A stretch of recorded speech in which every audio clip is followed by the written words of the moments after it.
Seigneur. Amen. Amen.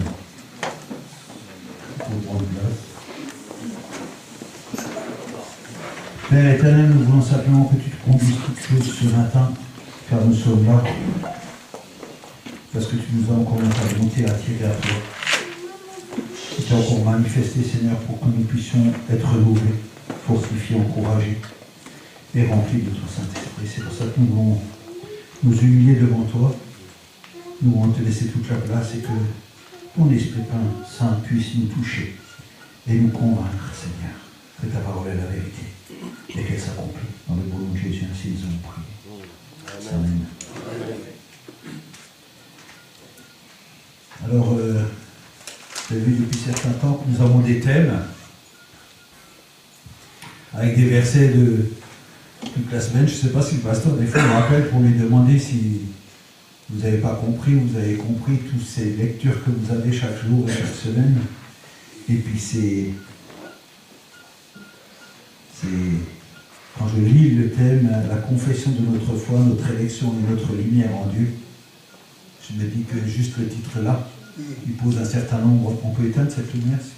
Comment on fait? Ah, on a fait là. Ça suppose que rien que le titre là, ça pose des questions. Énormément de questions. Et je voudrais commencer ce matin par vous dire une chose. C'est que quand on regarde la parole de Dieu et qu'on lit la parole de Dieu, on voit que tous les serviteurs de Dieu, la parole de Dieu s'est toujours accomplie à travers eux. Je voudrais vous dire que quand Dieu commence quelque chose, peut-être vous ne comprenez pas, je vais peut-être le dire plusieurs fois, mais quand Dieu commence quelque chose, il le termine toujours parfaitement. Il ne s'arrête pas au milieu du chemin, ni à un quart. Ça ne tombe ni à droite ni à gauche. Non, quand Dieu commence quelque chose, l'accomplissement est toujours au bout de ce qu'il fait. Or, avec chacun de nous, il a commencé quelque chose. J'aimerais vous poser la question. Où on en est aujourd'hui avec ce que Dieu a déposé dans votre cœur? Qu'est-ce qu'on en a fait? Ou qu'est-ce qu'on en fait? À savoir que Dieu ne perd jamais. Dieu ne tombe jamais. Dieu ne ment jamais. Dieu est la réussite. Dieu est la réussite de ta propre vie. Il est la réussite de ta propre vie. Est-ce qu'aujourd'hui tu as réussi? Ou est-ce que tu marches dans la réussite? Ou est-ce que tu progresses dans cette réussite que Dieu a posée au fond de ton cœur? Ou est-ce que ta vie c'est un échec? C'est une tristesse. C'est du découragement, de la maladie, des offenses, la honte. C'est quoi ta vie? C'est quoi la vie que Jésus t'a donnée? C'est quoi cette vie que Jésus t'a donnée? Moi, quand je lis la parole de Dieu, je regarde l'apôtre Paul, je vois qu'il a tout réussi. Ce que Dieu lui a confié, il a tout réussi. Je vois que David, tout lui a réussi. Je vois que Daniel, tout lui a réussi. Je vois que tout le monde, tout a réussi. Et pourquoi ça ne réussirait pas dans notre vie? Pourquoi? Nous sommes différents. Ah, c'est vrai que nous ne sommes pas faits de chair et de sang. Nous sommes faits autrement. Hein? Comment ça se fait? Alors, le thème d'aujourd'hui, dimanche, 13, thème de la semaine, connaître et confesser Christ en vous. Ah, ça c'est un thème, ça. Là, il faut du temps. Hein. Alors, connaissez Dieu. Comment vous connaissez Dieu? La Bible, elle dit, le premier verset qui me vient en tête et que vous connaissez parfaitement, c'est qu'elle dit, mon peuple meurt parce qu'elle ne me connaît pas. Ah, ça c'est pas le thème de la semaine, c'est un verset de la parole de Dieu qui dit, mon peuple meurt parce qu'il ne me connaît pas. Ah, alors on peut se poser une question, hein. Ça c'est une statistique céleste, pas terrestre, une statistique céleste. C'est Dieu quand il regarde la terre et il voit nous ses enfants. Je ne parle pas des non-chrétiens, je parle des chrétiens. Nous, ses enfants, quand il voit, il dit, il pleure. Il commence d'abord à pleurer. Il dit, qu'est-ce qu'il arrive à mon peuple? Pourquoi mon peuple meurt? Mais parce qu'il ne me connaît pas. que Dieu dit. Il ne me connaît pas. Vous savez pourquoi on ne connaît pas Dieu? Parce que nous sommes occupés à chercher quelque chose d'autre. C'est pour ça qu'on ne connaît pas Dieu. Parce que nous avons d'autres préoccupations. Notre vie est remplie d'autres préoccupations que celle de chercher le Seigneur. Parce que quand on se met à chercher Dieu, nous ne pouvons que marcher dans la réussite. Amen. Nous n'avons pas d'obstacles. Et même s'ils se présentaient, Dieu les enlèverait. Mais nous ne voulons pas aller au contact. Parce que notre foi, elle est tellement petite qu'on risquerait de faire comme le peuple d'Israël, de marcher autour de la montagne pendant 40 ans. Mais aujourd'hui, la Bible dit réveillez-vous. Elle dit réveillez-vous. Réveillez-vous. Alors c'est facile, hein, parce que ce verset, moi ça fait 40 ans que je suis chrétien, ça fait 40 ans que je sais que le peuple de Dieu manque de connaissances. Mais là on commence le thème, connaître Jésus-Christ. Alors, est-ce que nous avons envie de connaître Jésus-Christ? Est-ce que nous avons de connaître? Pourquoi on devrait connaître Jésus-Christ? Pourquoi? Pourquoi on devrait connaître ce Jésus? Pourquoi? Chacun peut se poser la question, pourquoi est-ce que je veux connaître Jésus-Christ? Pourquoi? Parce que si nous n'avons pas la réponse, ça ne sert à rien de connaître Jésus-Christ. Moi, quand j'ai rencontré Jésus, j'ai fait la rencontre de ce Jésus qui était différent, qui proposait quelque chose à ma vie, parce que ma vie n'était qu'un échec. Et je me suis confié en Jésus parce que lui, c'était la solution de mon échec. Or, est-ce que cette solution est restée là, sans aller plus loin, sans rien faire? Parce que quand on rencontre Jésus-Christ et qu'il n'y a rien qui se passe dans notre vie, vous savez comment ça s'appelle? Il y a un mot qui dit ça. C'est l'illusion. C'est quand on est dans l'illusion. Vous savez, on va devant Jésus-Christ, je t'accepte dans ma vie, je te donne ma vie. Et quand on est sorti de l'église, c'est bizarre comme on refait exactement la même chose qu'avant. C'est bizarre, hein? Mais on va dans les églises et on dit les choses, on fait les choses. Mais quand on voit cette vie que nous avons en Jésus-Christ, c'est un constat de tristesse. Parce qu'elle n'avance pas. Parce qu'elle n'est pas la gloire de notre Dieu. Et on est là toutes les semaines à se reposer les mêmes questions. Les jours passent et ils se ressemblent. Et rien ne change dans notre vie. Or, quand la rencontre de Jésus-Christ, elle provoque quoi? Un changement. La Bible, elle dit, vous êtes devenus une nouvelle créature. Une nouvelle créature. Elle ne dit pas, Dieu vous a réparé. Elle ne dit pas que Dieu vous a rafistolé. Elle ne dit pas qu'avec ce qu'il y avait de vous, il a fait quelque chose. Non, dans ce qu'il y avait de nous, il n'y avait rien de bon. Mais rien. Quelqu'un hier à la formation a dit comme ça, quand on a fait la formation des convertis, la personne a dit, moi, pour rencontrer Jésus-Christ, je croyais qu'il fallait que je sois parfaite. Mais la Bible dit, venez comme vous êtes. C'est ça qu'elle dit. On ne peut que devenir parfait quand on est en Christ. Parce que lui nous rend parfaits. C'est bien ça. C'est bien la parole de Dieu qui dit que c'est Dieu qui nous rend parfaits. C'est Jésus-Christ qui nous rend parfaits. Alors aujourd'hui, la question à se poser, on commence le thème et on dit, voilà, connaître Jésus-Christ. Mais c'est quoi connaître Jésus-Christ? Dites-moi voir. Alors on va prendre un exemple. Allez, je mets une belle voiture dehors là, et je demanderai à quelqu'un de connaître cette voiture. Qu'est-ce qu'il fait? La première chose qu'il fait, qu'est-ce qu'il fait? Pour connaître cette voiture, qu'est-ce qu'il fait? Je mets une belle voiture, une voiture que personne n'a, une voiture qui est hors de prix, que personne ne se payait, je la mets dehors là. Et je dis à tout le monde, voilà la voiture. Comment connaître cette voiture? Il faut l'essayer. Ah, il faut l'essayer, hein. Ah, mais ça, j'aime bien ça. Ça, j'aime bien ça. Il faut l'essayer. Ça, c'est bien. J'aurais pensé qu'on allait prendre la notice pour voir comment ça fonctionne. Mais il y a quelqu'un qui a dit, ah, je vais l'essayer. Ah, ça, c'est génial. Ça, je vais l'essayer pour voir comment ça fonctionne. Pour l'essayer, il faut que j'ai les clés. Les clés, hein. J'ouvre la porte, je rentre, je m'assois dedans et je regarde. Hein. Je regarde tout et je prends mon temps pour bien tout regarder. Et quand j'appuie sur un bouton et je vois que ça ne marche pas, je sors la notice, hein, parce que je suis intéressé, j'aimerais l'essayer, faire un tour. Donc il faut que je sache comment tout fonctionne. Je vais regarder s'il faut mettre du gasoil ou de l'essence ou de l'éthanol ou je ne sais quoi. Mais en tout cas, cette voiture-là, elle m'a frappé l'œil. Et je vais me dire, celle-là, je vais tout apprendre pour pouvoir rouler avec. Parce que quand je vais rouler avec, vous savez ce qui va se passer? Vous ne savez pas, hein? Tout le monde va me regarder. Eh ouais, c'est moi le roi. Tout le monde va me regarder. Amen. Les gens vont tourner la tête. Ah, regarde la voiture, magnifique. Voilà, je vous ai expliqué la rencontre de Jésus-Christ. C'est pas ça? Amen. La Bible dit quand quelqu'un a trouvé un trésor, il vend tout ce qu'il a et il va acheter le trésor. Parce qu'il se dit ce trésor, il est magnifique, il est beau. Je vais le prendre pour moi, mais je vais le montrer à tout le monde.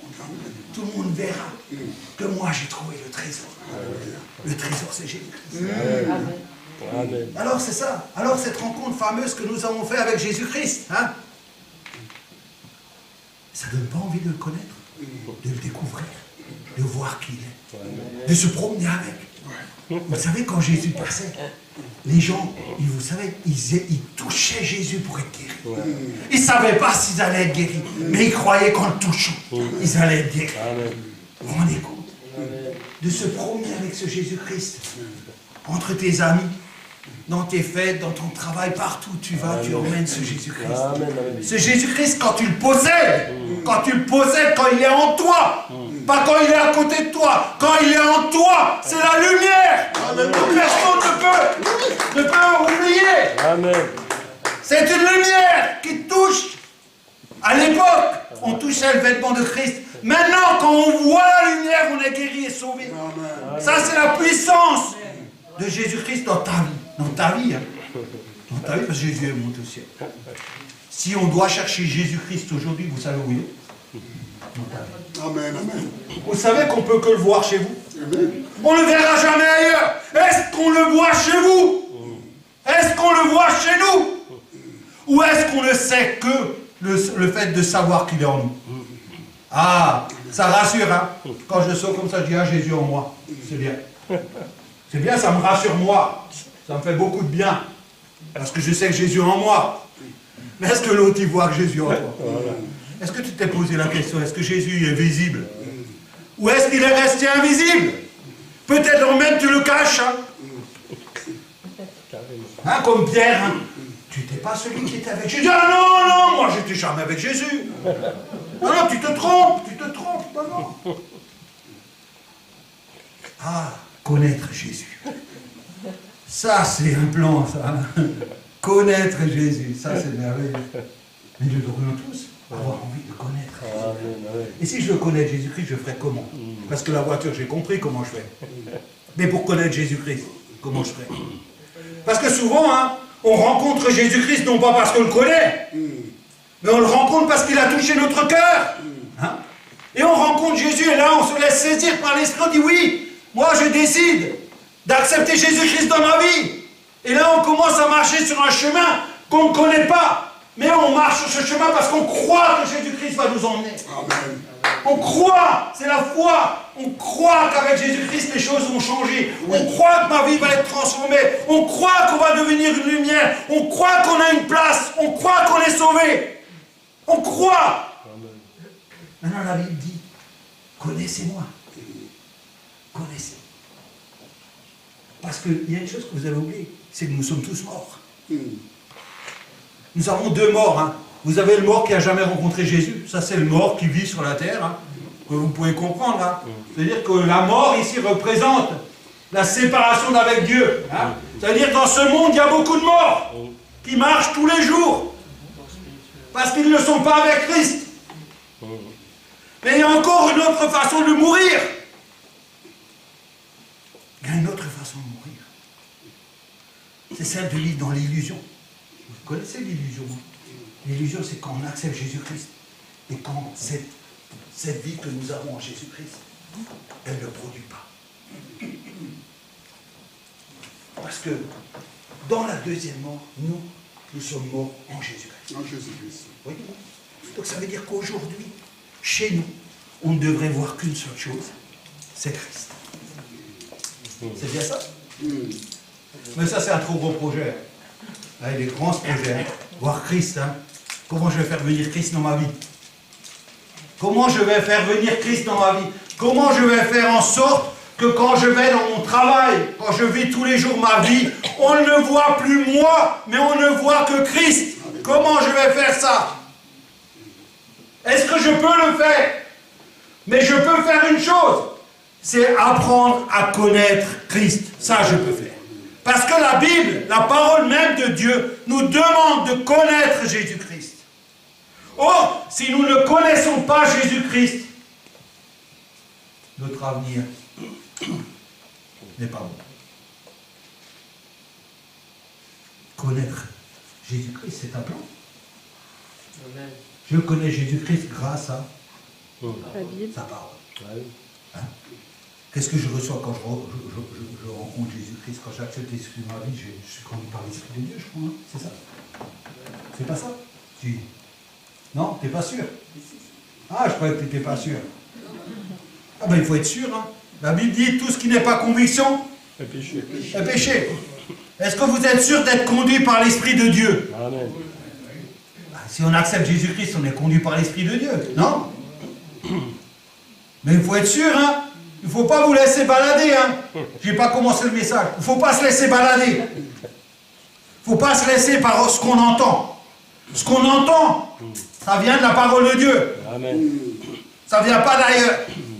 Si j'ai un doute, je vais chercher dans la parole de Dieu et je vais trouver dans la parole de Dieu. Or, si l'Esprit de Dieu me conduit, il me conduit à travers la parole de Dieu pour la saisir et la comprendre et pour connaître Jésus-Christ. Parce que ça, c'est le début de ma vie chrétienne, c'est de connaître qui est Jésus. Parce qu'à travers la connaissance de cette parole, je peux faire un certain nombre de choses que Dieu attend de ma part. Or, je ne peux pas le faire si je ne connais pas Jésus-Christ. On va commencer à lire Éphésiens 3, 14, 16. Et on va voir comment la parole nous parle par rapport à ce verset. C'est les versets donc, c'est les versets de la semaine. Le lundi, il fallait lire Éphésiens 3, 14, 16. On va essayer d'aller un peu plus loin que le 14, 16. Mais on peut commencer à cela, commencer par lire ça. À cause de cela, je fléchis les genoux devant le Père, de qui toute famille dans les cieux et sur la terre tire son nom. Déjà là, j'apprends que moi, je viens du ciel. Hein, que Dieu m'a créé, afin qu'il vous donne, selon la richesse de sa gloire, d'être puissamment fortifié par son esprit dans l'homme intérieur. Là, on commence à parler dans l'homme intérieur, dedans. Et on parle d'un esprit, et on parle d'être puissamment fortifié dans l'homme intérieur. Pas dans l'homme extérieur, dans l'homme intérieur.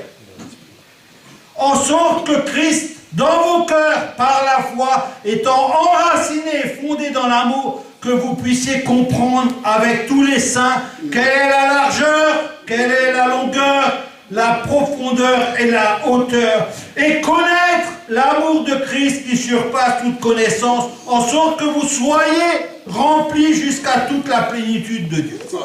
Un mystère. Un vrai mystère, c'est pas. Or, à celui qui peut faire, par la puissance qui agit en nous, infiniment, au-delà de tout ce que nous demandons ou pensons, à lui soit la gloire dans l'Église et en Jésus-Christ dans toutes les générations, au siècle des siècles. Amen. Amen. Nous pouvons comprendre ici que nous devons comprendre quelque chose dans ce texte. Il est dit que vous puissiez comprendre la hauteur, la largeur, la profondeur, la hauteur, la longueur et la profondeur et la largeur et la hauteur. Donc, la parole de Dieu nous invite à aller chercher la connaissance de ce Jésus-Christ. Quand j'ai rencontré Jésus-Christ, quand nous avons tous rencontré Jésus-Christ, il s'est passé quelque chose. C'est que nous sommes morts. Je vous l'ai dit tout à l'heure. nous sommes morts. Nous sommes vraiment morts. Et nous sommes ressuscités en Christ. Ça veut dire que vous devez comprendre que ce n'est plus vous, ce n'est plus Marie, c'est Christ qui vit en moi. Donc, si Christ vit en moi, qu'est-ce que je devrais voir en moi? Qu'est-ce que je devrais voir en moi? C'est une question facile. Si moi je suis mort et Christ vit en moi, je devrais voir Christ. Je devrais voir Christ. Je le répète parce que ça vous semble trop... Je vois que vous ne comprenez pas. Si moi je meurs, parce qu'il fallait que je meure, la Bible dit que Christ est maintenant vie en moi et que moi je vis en Christ. Ça veut dire que nous sommes identiques. Identiques. C'est bien ça? Ou c'est pas ça? Si quelqu'un vit en moi et moi je suis mort, si Christ vit en moi, c'est que je suis identique à Christ. C'est qu'en tout cas, quand je suis ressuscité, Dieu m'a ressuscité identique à Christ. Amen. Identique à Christ. Il ne m'a pas ressuscité comme j'étais avant. Sinon, ça ne sert à rien. Il m'a ressuscité comme Christ est, avec les mêmes caractéristiques que Christ. Or, ces caractéristiques que Christ a, je devrais les avoir. Non? Ça, c'est un acte de foi. C'est pas un acte de foi, ça. Est-ce que c'est un acte de foi ou pas? C'est un acte de foi. Je crois que je suis mort et je crois maintenant que Christ vit en moi. Donc, j'accepte par la foi que Christ vit en moi et que tout ce qui est de Christ se matérialise autour de moi.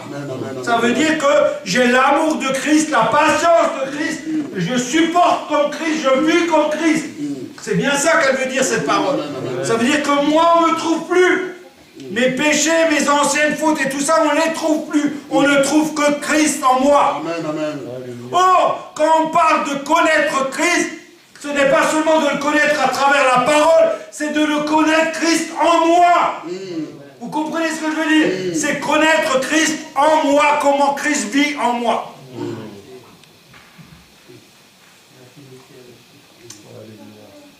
Mais c'est une réalité. Je ne sais pas si vous comprenez ça, mais c'est la réalité de ce qui s'est passé. Quand nous sommes morts, Christ est venu habiter en nous. Or, si Christ est habité en nous, si je connais bien Christ, moi je dois être comme Christ. C'est ce que Dieu veut, c'est dans la volonté de Dieu que moi je sois à l'identique que Christ. Puisqu'il dira dans la parole de Dieu, c'est moi qui vais vous emmener à la stature parfaite de Jésus-Christ. Le plan de Dieu, c'est que nous soyons identiques à Christ. C'est que nous soyons des milliers de Christ sur cette terre, parce que nous avons accepté Christ. Que nous soyons des milliers de lumières sur cette terre. C'est ça la volonté du Père. Amen. Amen. Donc, et alors il dit, la longueur, la profondeur, la hauteur, et connaître l'amour de Christ qui surpasse toute connaissance, en sorte que vous soyez remplis jusqu'à toute la plénitude de Dieu. Voilà le désir de Dieu. Vous avez compris le désir de Dieu? C'est que nous soyons remplis de Christ et que nous soyons à l'identique de Christ.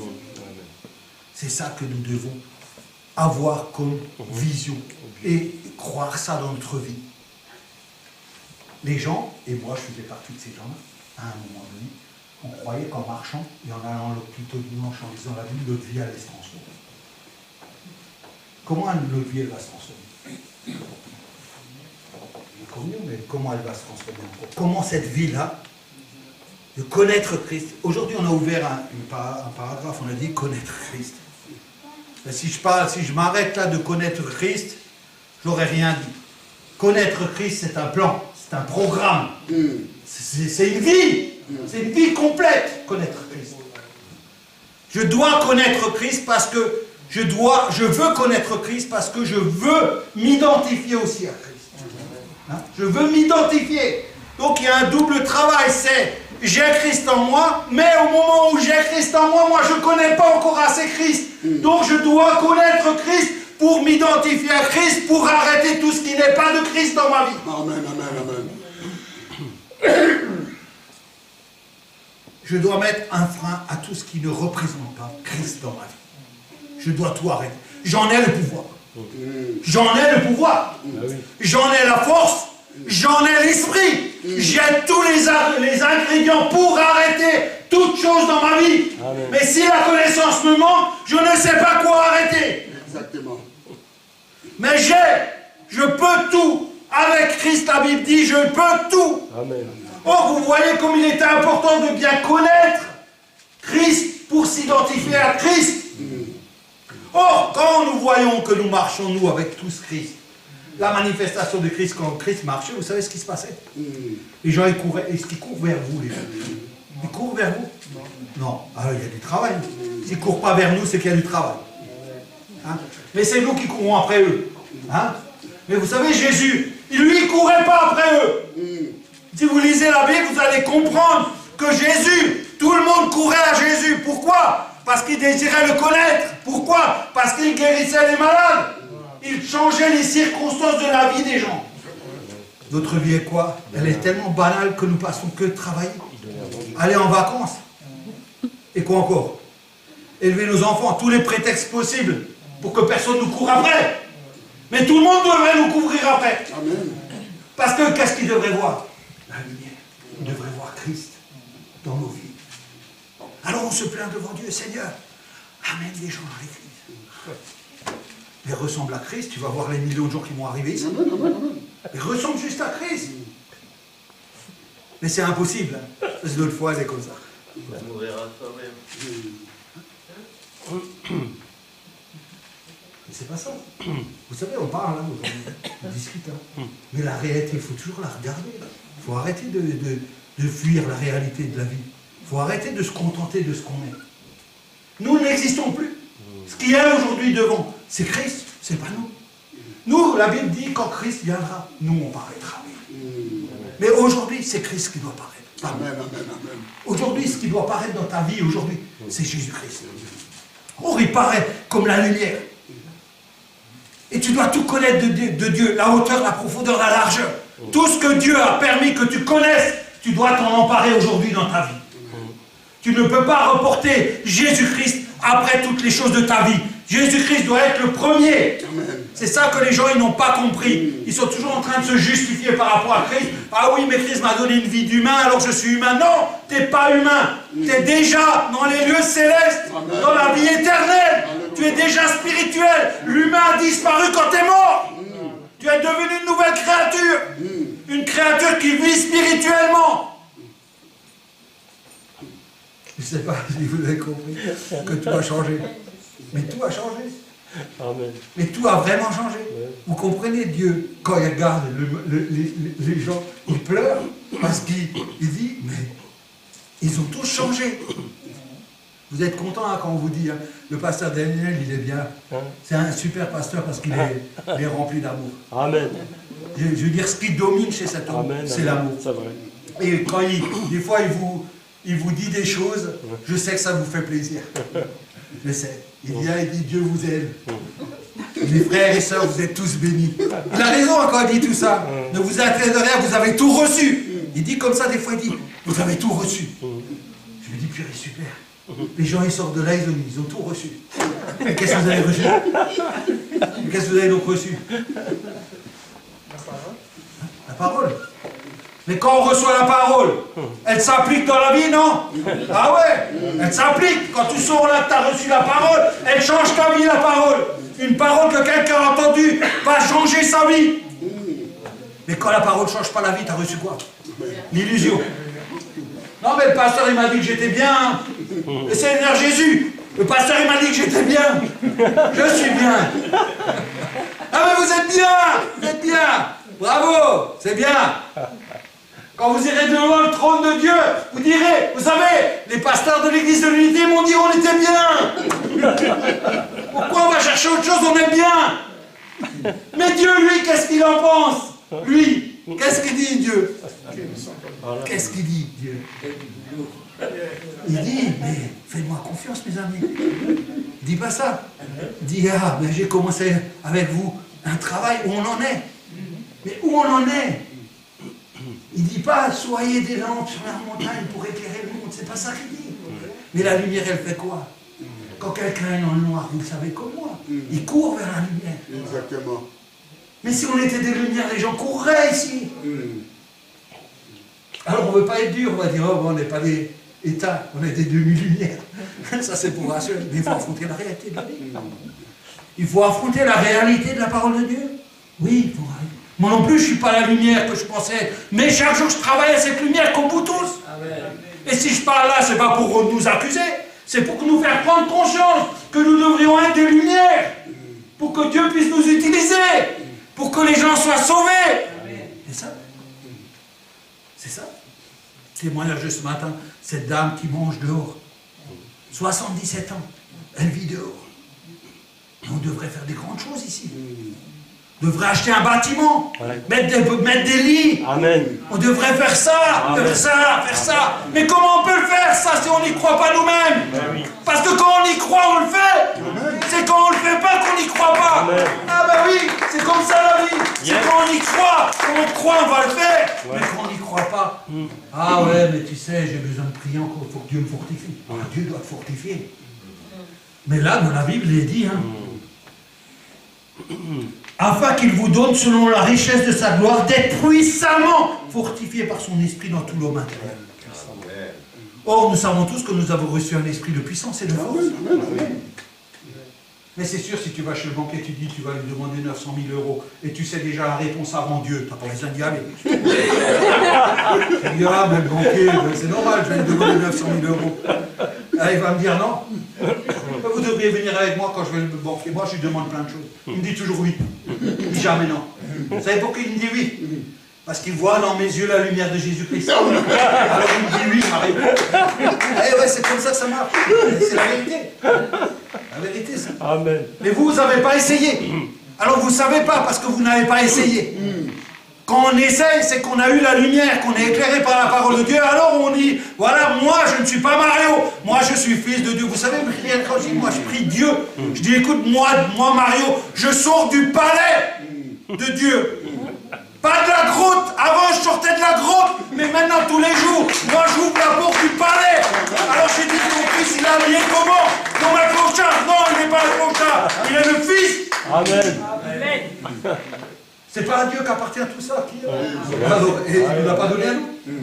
Mais nous, on a peur. On n'y croit pas. On dit, ah, Seigneur, ça c'est pour l'autre. Tout nous appartient. Mais tu es l'autre. Tu es celui que Dieu a destiné à voir. Vous comprenez ça? Amen. C'est-à-dire que des fois, il faut qu'on parle comme ça, de cette manière, pour nous réveiller. Il n'y a pas de méchanceté dans ce que Dieu nous dit. Dieu nous parle. Il veut que nous soyons à son image. Il veut que nous soyons à l'image de Jésus-Christ. Il le dit dans la parole.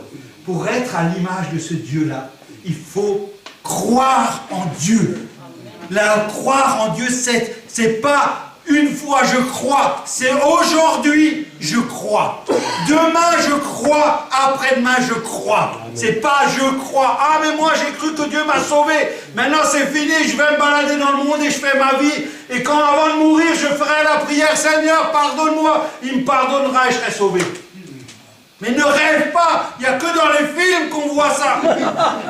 Il faut arrêter de rêver. La vie avec Dieu, c'est une nourriture. Il l'a dit ce matin. Et tous les jours, tu ne te nourris pas de la parole de Dieu. Tu vas sécher comme le figuier qui sèche. Et à la fin, tu viendras, tu diras, ah Seigneur, mais tu sais. Ah ouais, mais tu sais, un Seigneur, il y en a plein qui m'appellent Seigneur, ils sont dans l'étang de feu. Ils continuent à m'appeler Seigneur. Mais appeler Seigneur, ça ne sert à rien. Sauf que quand tu appelles Seigneur et les choses changent, là, ça sert à quelque chose. Parce que là, tu as compris que Jésus t'a entendu. Mais tu peux crier Seigneur tous les jours. Hein. Il y a des gens qui prient, ils commencent en 2000, ils terminent en 2040, ils sont morts et prient encore. Et on dira que Dieu n'existe pas. Mais Dieu est vivant, il existe. Amen. Mais oui, il existe. Et il existe pour toi, dans ta vie. Maintenant, saisis-toi de connaître Dieu.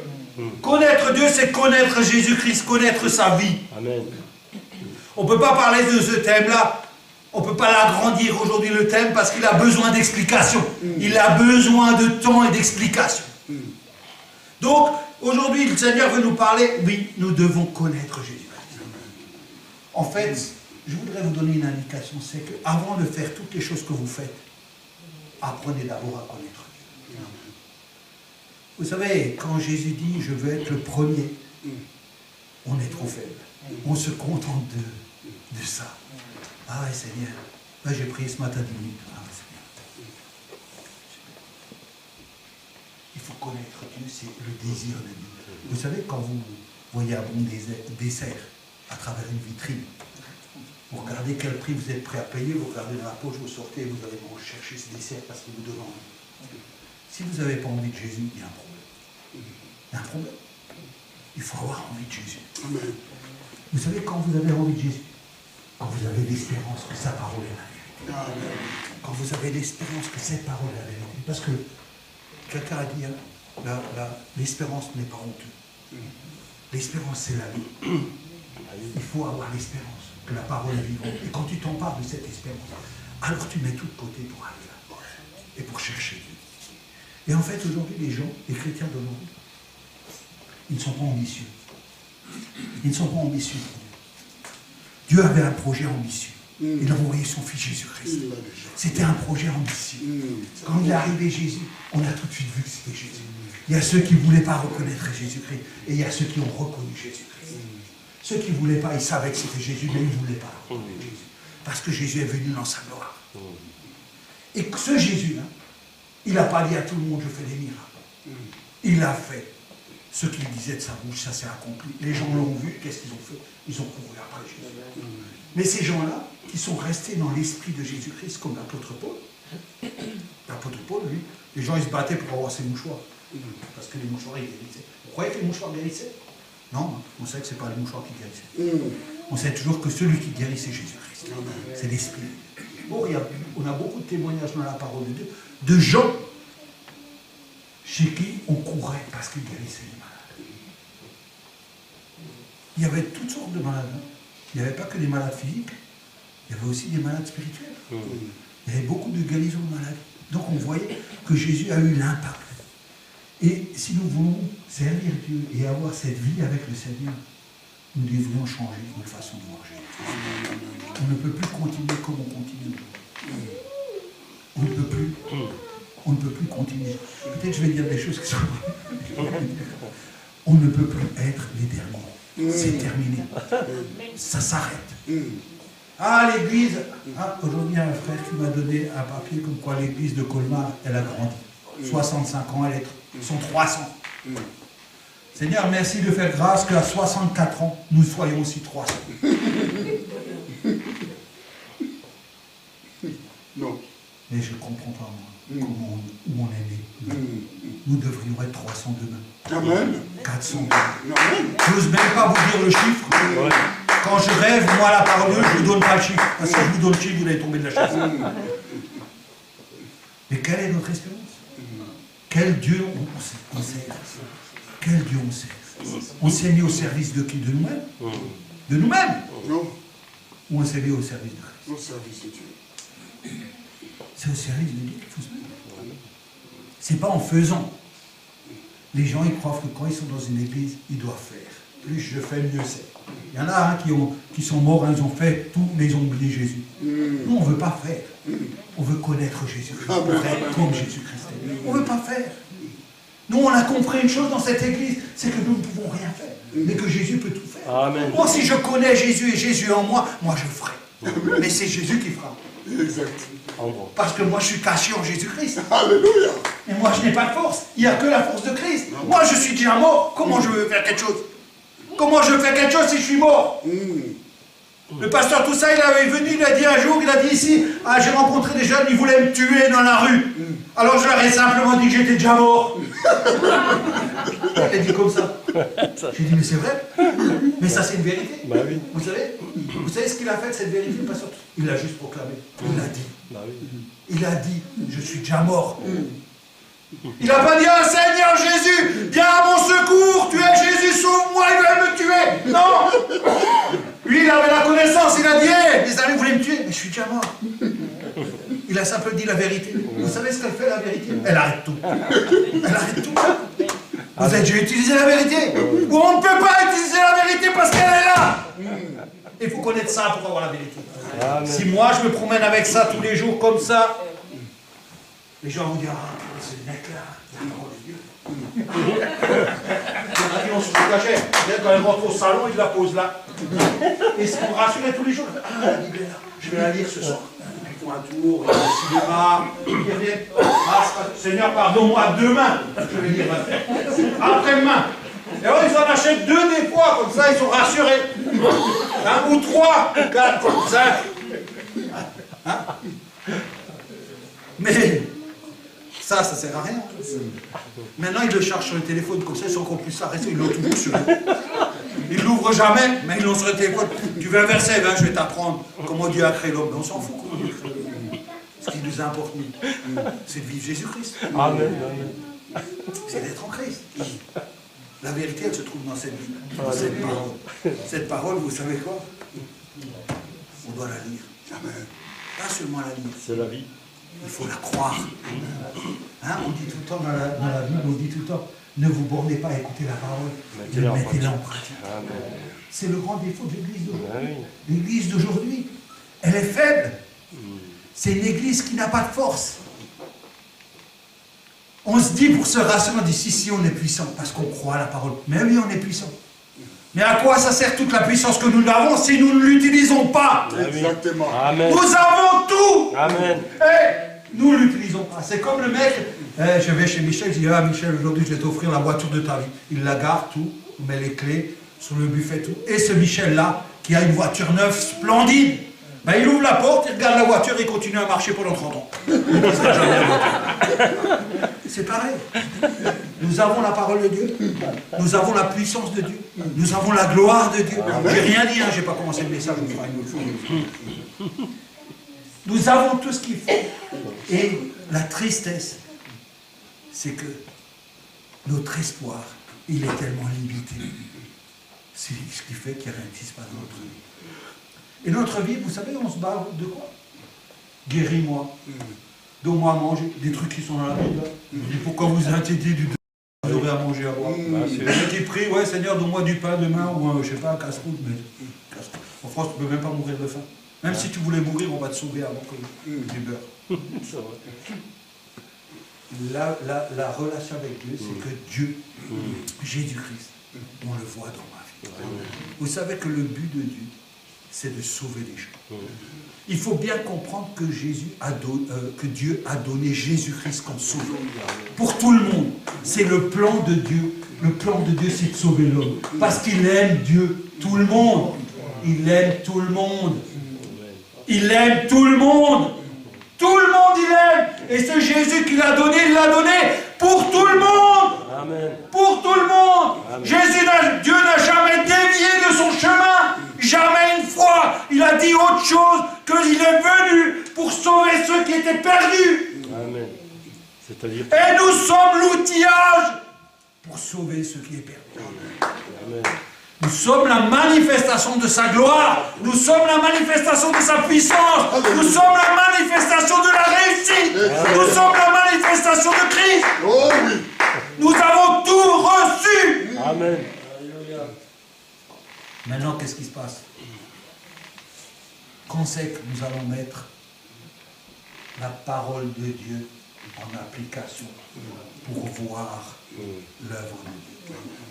Est-ce que Jésus a dit à quelqu'un qui venait pour se faire guérir, reviens après-demain, je te guérirai après-demain? Pourquoi nous voulons toujours tordre le sens de la parole de Dieu? Exactement.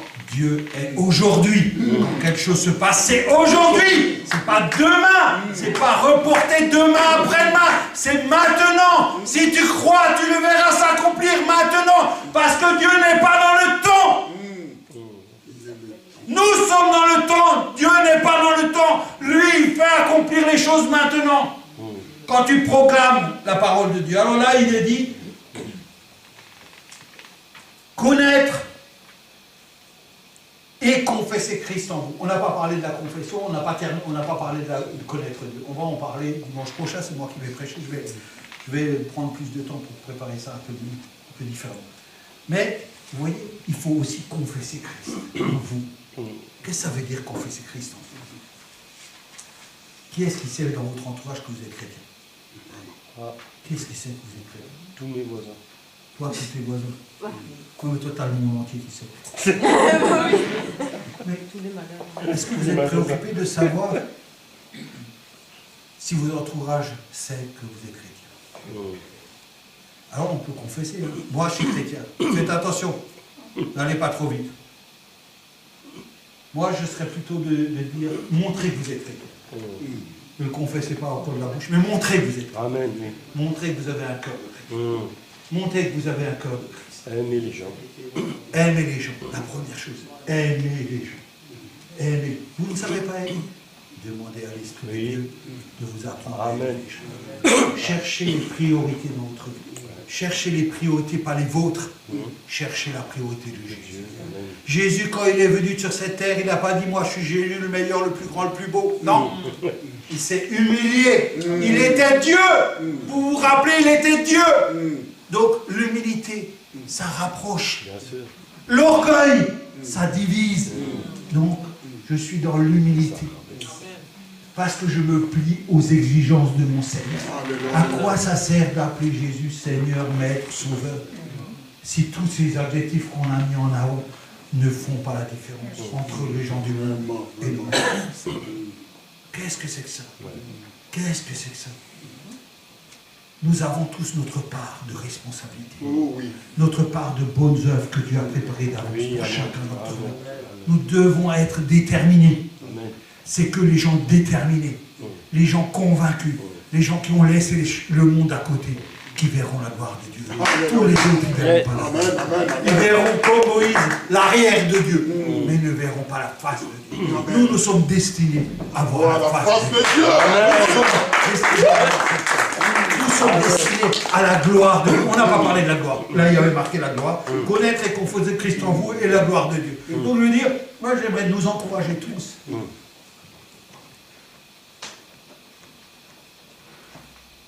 À activer ce que Jésus nous a donné dans la vie, à mettre en action. La Bible nous invite, elle dit, mettez-moi à l'épreuve. Elle invite tout le monde là. Mettez-moi donc à l'épreuve et vous verrez si pour toi, je n'ouvrirai pas. Je n'ouvre pas. Les églises de cieux.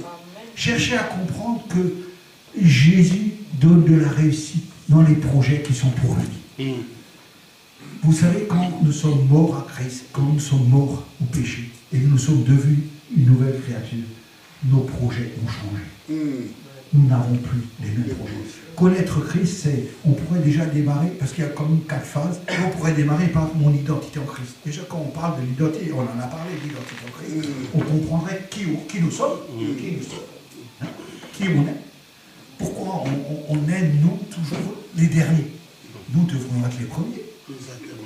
Alors on fait mine de ne pas être orgueilleux, mais quand il s'agit de prendre la première place, parce que Christ nous a dit vous êtes les premiers, là on se met derrière, on adopte une position d'humilité. Non, il faut être les premiers. Il faut être les premiers en Jésus-Christ. Et c'est ce que Dieu veut que nous soyons. Rappelez-vous juste de David. Il y avait tout ce peuple d'Israël qui était là, et sûrement il y avait des grands dans ce peuple. Il y avait des très grands. Mais lui, le plus petit, le plus beau, il a combattu Goliath. Il a dit, il est allé devant Goliath, il a dit, écoute, toi tu ne me fais pas peur, je vais te couper la tête, le couper. C'est facile, hein. C'est facile. Hein. Mais ça, c'est nous, ça. Ça, c'est ce que Dieu a prévu pour nous. D'être des vainqueurs. Arrêtez de pleurer. Arrêtez de vous plaindre. Soyez donc des vainqueurs. Soyez donc des vainqueurs. La parole est la vérité. Elle s'accomplit. S'il faut vous êtes malade, supportez la maladie.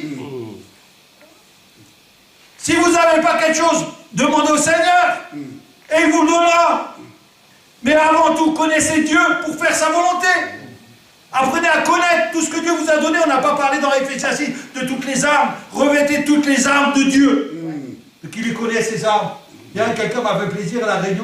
Elle avait emmené un carton sur elle dans son sac avec toutes les armes de Dieu. Ça, c'était génial, ça. Ça, c'est quelqu'un qui a envie, quand il se trouve dans une situation, de connaître. Parce qu'elle se dit, ah, si j'oublie, elle prend le carte, dit, ah ouais, vous pouvez résister. Mettez la ceinture de vérité. Elle sait que la vérité, elle va gagner avec la vérité. Elle sait qu'avec le casque, elle va gagner. Elle sait qu'avec l'épée, c'est la parole de Dieu, elle va gagner. Mais tout ça, il faut le mettre en pratique. Il y a des outils aujourd'hui pour pour mettre en pratique. C'est normal. Et quand on s'appuie sur l'Esprit de Dieu, il nous donne l'intelligence et la sagesse pour retenir sa parole. Donc aujourd'hui, nous ne devrions plus être des chrétiens qui attendront. Je ne sais pas quel réveil, je ne sais pas combien de gens qui doivent arriver là. Parce que s'il y a 500 personnes ici, hein, on s'en fout. Hein. C'est que 500 de sauvés pour Jésus-Christ. Tout ça, c'est pour Jésus, c'est pas pour nous. Hein. C'est pas pour nous, c'est pour Jésus. Parce que moi, j'aimerais bien aller au ciel et dire, regarde notre église, il n'y en avait pas 500, il y en avait 500 000. Mais il faut qu'on travaille parce que c'est encore possible. Et bien entendu, c'est possible parce qu'on ne s'appuie pas sur notre sagesse ni sur notre intelligence, mais on s'appuie sur la sagesse et l'intelligence du Dieu Tout-Puissant. Alléluia. C'est comme ça qu'il faut voir les choses. Il faut être courageux, mettre des défis devant et Dieu va les relever avec nous. Pour sa gloire à lui, pas pour nous. Pas pour aller en vacances, pas pour être mieux ou ceci ou cela. Peu importe tout ça. Dieu est toujours avec nous. Il nous aime d'un amour sincère et il attend de nous que nous puissions nous le connaître.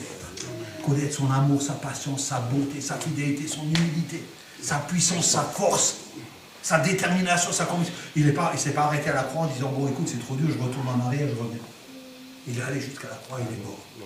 Lui, il était parfait. Il a donné sa vie pour chacun d'entre nous. Et moi, je vous encourage à mettre la parole en pratique, à lire votre Bible et à demander à Dieu qu'on vous révèle cette parole. Parce que c'est la puissance de Dieu. Et nous ne devons pas être défaits de tout ce que nous avons reçu. Nous devons comprendre ce que nous avons reçu. Parce que c'est comme des ignorants qu'on marche, comme des ignorants qui vont sur un champ de bataille et qui vont perdre la bataille. Non. On a reçu la parole de Dieu, elle est vivante, elle est plus efficace qu'une épée à double tranchant. C'est la parole de Dieu. Elle est utile pour nous. Elle est utile pour nous. Alors, on reprendra un petit peu connaître et confesser Christ. Je crois que mardi, il y a l'intercession. Mais après, il y a encore quelques dimanches et deux mardis où on pourra un peu avancer là-dedans parce que c'est un peu pareil, connaître et confesser Christ en vous, confesser votre lumière, c'est un peu pareil. Donc on essaiera et confesser la parole pour créer, ça fait aussi partie du sujet. Donc on aura encore un ou deux dimanches à parler de ça pour vraiment mettre des exemples concrets. Mais je crois que le Saint-Esprit a parlé ce matin, il vous a touché le cœur et je crois que si vous le laissez agir dans votre vie, il va vous influencer. Il va changer l'atmosphère de votre cœur et il va vous préparer. Vous savez, quand vous avez des messages comme ça, Dieu prépare les circonstances de haut pour vous. Il ne faut pas les éviter. Amen. Il faut sortir. Il ne faut pas les éviter. Il faut y aller. Il faut revenir ici en disant, ouais, Jésus m'a parlé, il a changé ma vie, j'ai eu cette victoire, j'ai eu cette victoire, j'ai eu cette victoire. Et des grandes victoires, des belles victoires, des victoires qui donnent gloire à notre Dieu, des victoires qui nous rendent fiers d'appartenir aux élus, aux saints. Des grandes victoires, parce que Dieu a préparé des belles et des grandes choses pour chacun, afin de nous émerveiller, mais aussi de nous rassurer, de nous conforter, de nous donner toute l'espérance qu'il faut. Et ça, nous devons en avoir la conviction. Et nous devons nous battre et mettre ça en pratique dans notre Église, afin que demain, nous soyons 500. Pas dans 20 ans. Que nous soyons maintenant, comme Dieu veut que nous soyons. En tout cas, que la parole de Dieu soit bénie. Et qu'elle fasse son effet, comme la parole de Dieu le dit. Qu'elle ne revienne pas à Dieu sans avoir apporté sa bénédiction. Qu'elle nous fasse du bien, qu'elle nous fortifie, qu'elle nous encourage bien. Et que vraiment elle produise tous ses effets. Amen. Amen.